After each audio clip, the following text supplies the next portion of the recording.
Alright guys, so today we're going to talk about the cross product. And so to motivate the idea, let's imagine that we have a plane that goes through the origin. So let's say the origin is here. Okay? And we're going to have a vector that lies on that plane. Let's call it u. And the vector u is going to be given with coordinates x, y, z. The reason why I wanted to anchor my plane at the origin, having the origin there, is so that any point on the plane corresponds to a vector, and I don't have to really make any adjustments. Now, we can assume that this plane is of the form ax plus by plus cz equals 0. And what then you would think is that the vector, if you grab the vector n, and we've discussed this before, the vector abc with the entries or the sort of coefficients in front of the x, y, z, what you can think about this equation, what this equation is telling you is that the dot product of u and n, the two vectors, is equal to 0. In other words, the vector n with coordinates abc is perpendicular to any vector that lies on your plane. So that vector is somewhat special.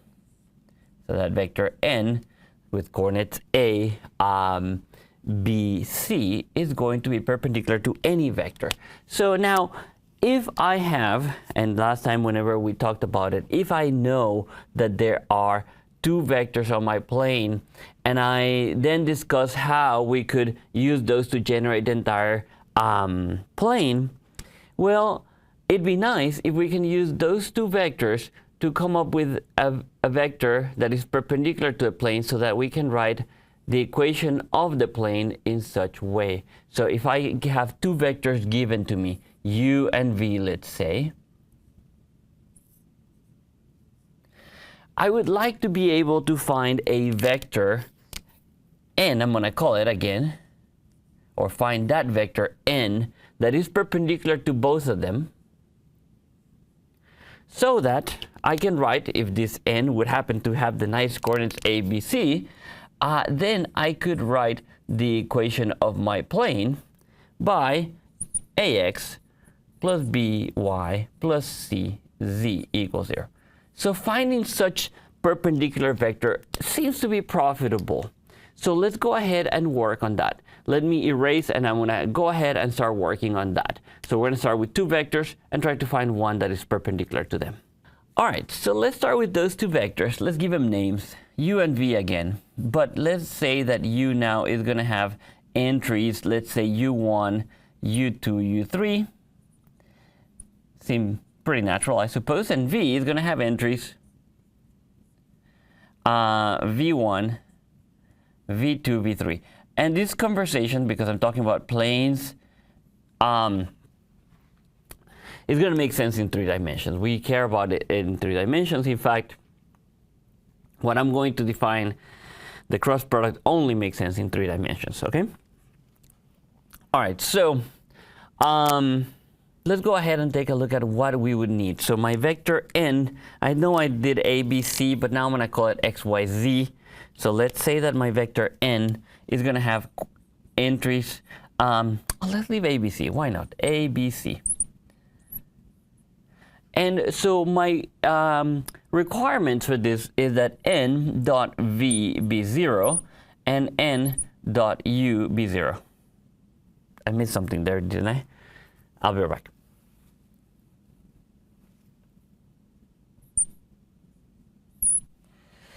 All right, so we need that, and so we can write those equations. And what those equations give me, I can still fit them here. I'm going to start with the u to go in alphabetical order. So it would be that a, u1 plus b, u2 plus c, u3 better be equal to 0. And the other equation would be a, v1 plus a, b, v2 plus c, v3 equals 0.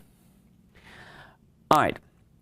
So I'm going to try to solve for A, B, and C. Now, notice I have 2 equations and 3 variables. So I have a system that will be, I will not have a unique solution. It'll be underdetermined rather. And so I'm going to have an infinite dimension or infinite number of solutions. So what I'm going to do is I'm going to try to solve and get a nice solution. So let's start with that. So the first thing I'm going to do is I'm going to multiply both equations times, in this case, I'm going to eliminate here the third term. So what I'm going to do is I'm going to multiply times V3, this equation. And I'm going to multiply times U3, this equation, the entire equation, and I'm going to subtract them off. So for example, for the first term, I'm going to have A that multiplies. Now I'm going to have U1 V3 minus, because I'm going to subtract them, U3 V1. And now I'm going to have for B, I'm going to have B times U2 V3 minus U3 V2.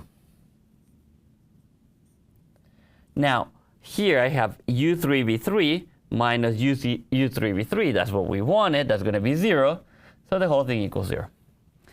All right, so now, as I said, I have to make some choices because I have more variables than I have equations. So I'm going to choose A to be this guy here, so U2, not times, equals, let me erase again. So I'm going to choose A equals to this guy, U2 V3 minus U3 V2.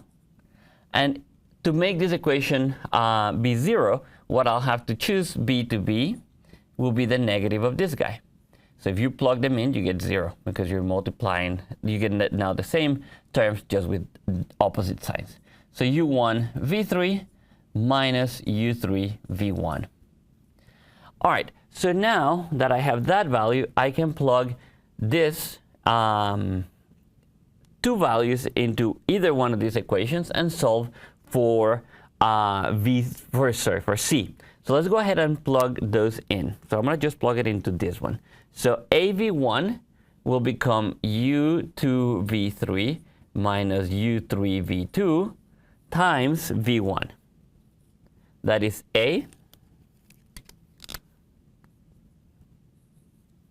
V1, and then I'm going to do B V2.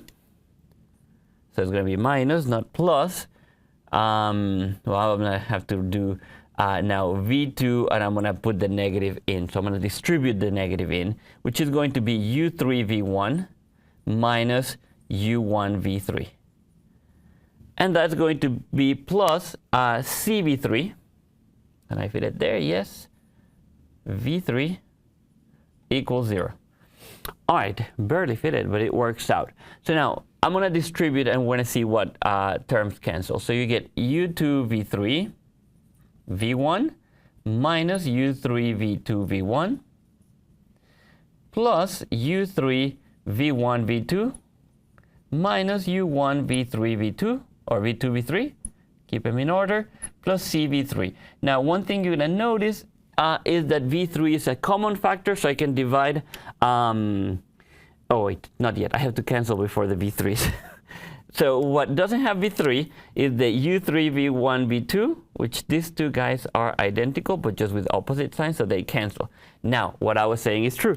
Notice that the remaining terms are all multiples of V3, so I can divide by V3, and I can get that U2 V1 minus U1 V2 plus C equals 0, from where I get that C is going to be equal to U1 V2 minus U2 V1.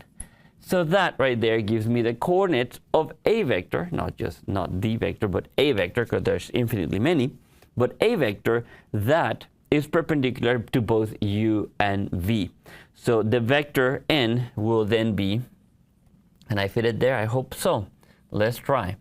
A, which is going to be U2 V3, no way I can fit it, minus U3 V2, I want to have to draw it vertically, I suppose. The next entry would be this one right here, which I'm going to write just as u3v1. I'm going to change the order, minus u1v3. And the next entry would be the one we just computed, u1v2 minus u2v1. So that vector is going to be called the cross product. So let's go ahead and define it that way, write the definition, and then we're going to start looking at some properties for it. Let me erase this here, and I'll be right back. All right, so now we can write the definition. So the u cross v is going to be an operation. So this is the cross product that is going to be an operation that is going to take these two vectors and it's going to spit out another vector. And it's going to be then the vector of the form, what we just wrote here. u2, where the entries of u are u1, u2, u3. And the entries of v will be v1, v2, v3, the coordinates. So I get u2, v3 minus u3, v2, comma, u3, v1 minus u1, v3. And then you have u1, v2 minus, I still couldn't fit the whole thing, maybe u2, v1. Tighter. You see the bracket there. So that is going to be the definition. But that definition, just to remember it and to write it the way I did, it's not very convenient, is it? So there's going to be a better way to compute this. So to do that, we're going to introduce the vectors I, j, k.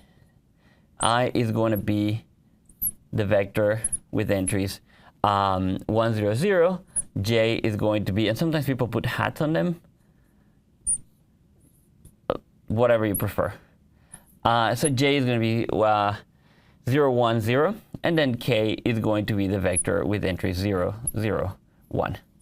So if we do that, then what we could rewrite the cross product as would be the entry u2 v3 minus u3 v2 times I, put the hat on it, plus, and then we would have the entry u3 v1 minus u1 v3 times j, and let's put the k down here. Now I don't have to worry about the space because it's not just, you see the ijk help me because I can do it in 2 lines. So u1 v2 minus u2 v1 k.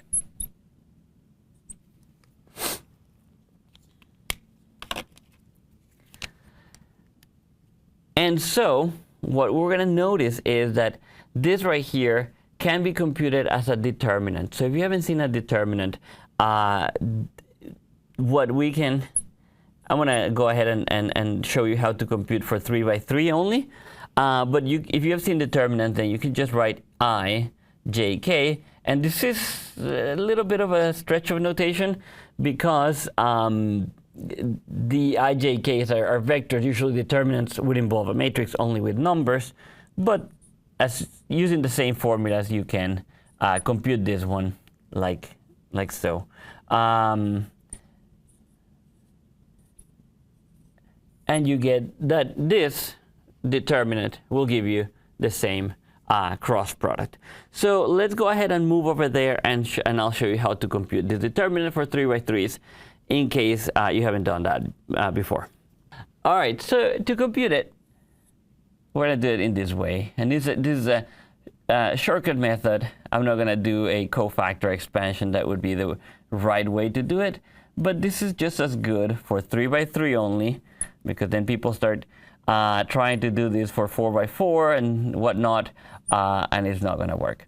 So what we're going to do, we're going to grab the first columns of this matrix here, and we're going to put them, we're going to augment the matrix we have by the first 2 columns.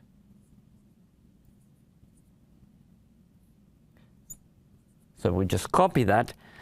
And what I'm going to do is I'm going to multiply.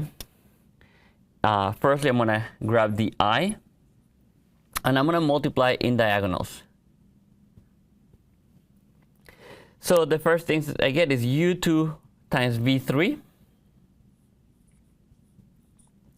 And those are going to be the positive, the one that go in this direction. So these are going to be in this direction, are going to be positive. And in the opposite direction, so I have my I here. So the next term I get, these are going to be negatives. In this direction are going to be negatives. So minus u3 v2. I multiply in this direction, and when I multiply in this direction, I put a minus in front. Now I'm going to put a j, and I'm going to do the same for the j. So I get u3 v1. That's the positive direction. Now for the negative direction, or the one that's going to be in the negative, I'm going to grab u1 v3. So minus u1 v3. And then I do k. And I'm going to go in the positive direction, u1 v2. And in the negative, k, whoops, not that one. K goes in this direction, is u2 v1. So you don't have to remember the formula whenever you have two vectors with numbers. You just put them in your matrix and do this procedure, and you get the exact same thing. u2 v3 minus u3 v2, u3 v1 minus u1 v3, and u1 v2 minus u2 v1. So you get the same result. So this is the way I prefer to compute them, because then I don't have to remember this formula, which is annoying. Took us a minute to actually derive it. Not necessary. You can calculate it like this. You will always remember how to do it. And in the next video, I'm going to do examples with numbers. So this is again, I'm breaking them into a conceptual video and then an example video. Right now, this is the conceptual. So let's go ahead and look at properties for the cross product and see what all we can learn.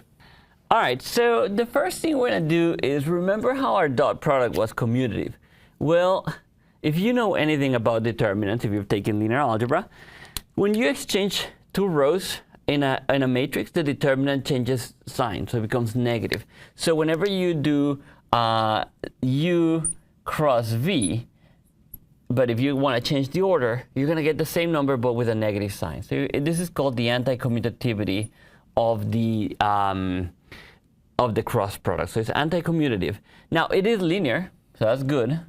So if you have u cross v plus w, then you do get u cross v plus u cross w.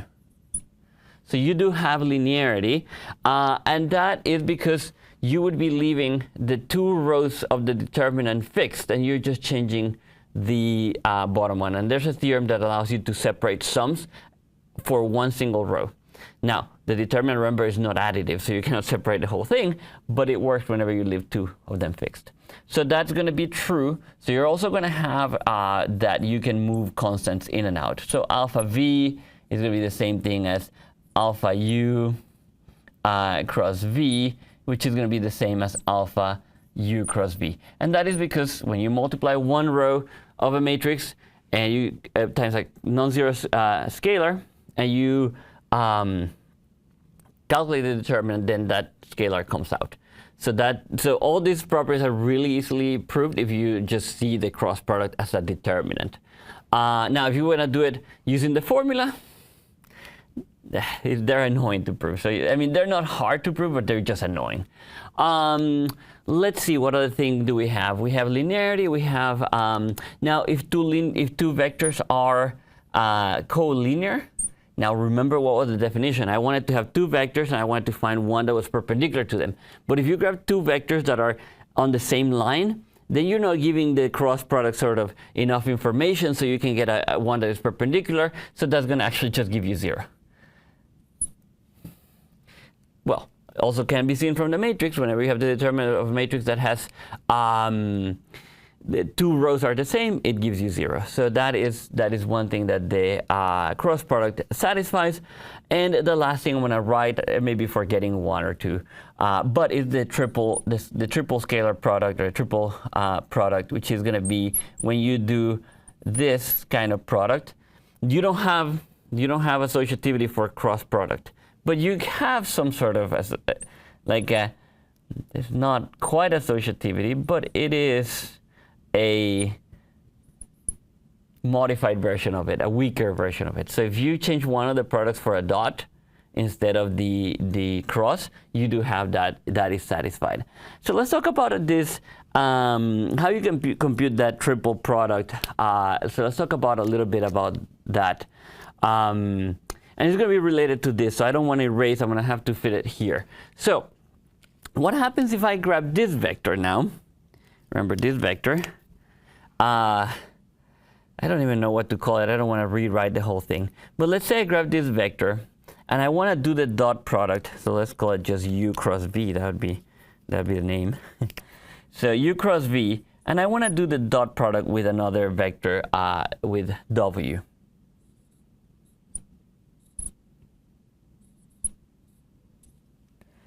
So what do you do? Well, you would be grabbing the entry w1 and you would be multiplying it times this one, this entry. You would grab w2, multiply it times this one. W3 times this one. That's just doing the dot product, right? The first entry multiplies the first entry, second entry multiplies the second, and third multiplies the third. And then you add them, right? Well, what then will happen is, I will have to write it out, is that what you will end up having is this I will be replaced with W1.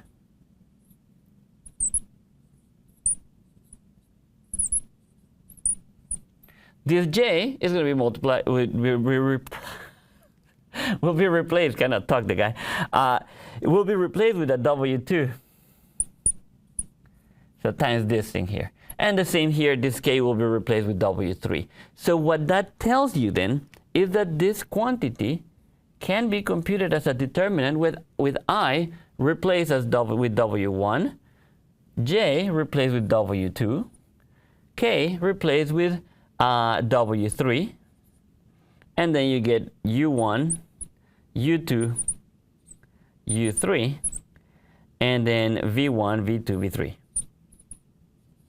So now you say, well, but that is what we agreed that was equal to was this quantity. So these two are equal. But what happens? How do you get this equality? Well, if you rewrite it, then what would happen is these two rows would have to move up, and this row would have to move down, and you're making an even number of changes, so the determinant remains the same. So these two are the same, and this is going to be given by this formula. So the properties of determinants give you all these proofs pretty straightforward. You don't have to do all the formulas, which would be really, really annoying to do.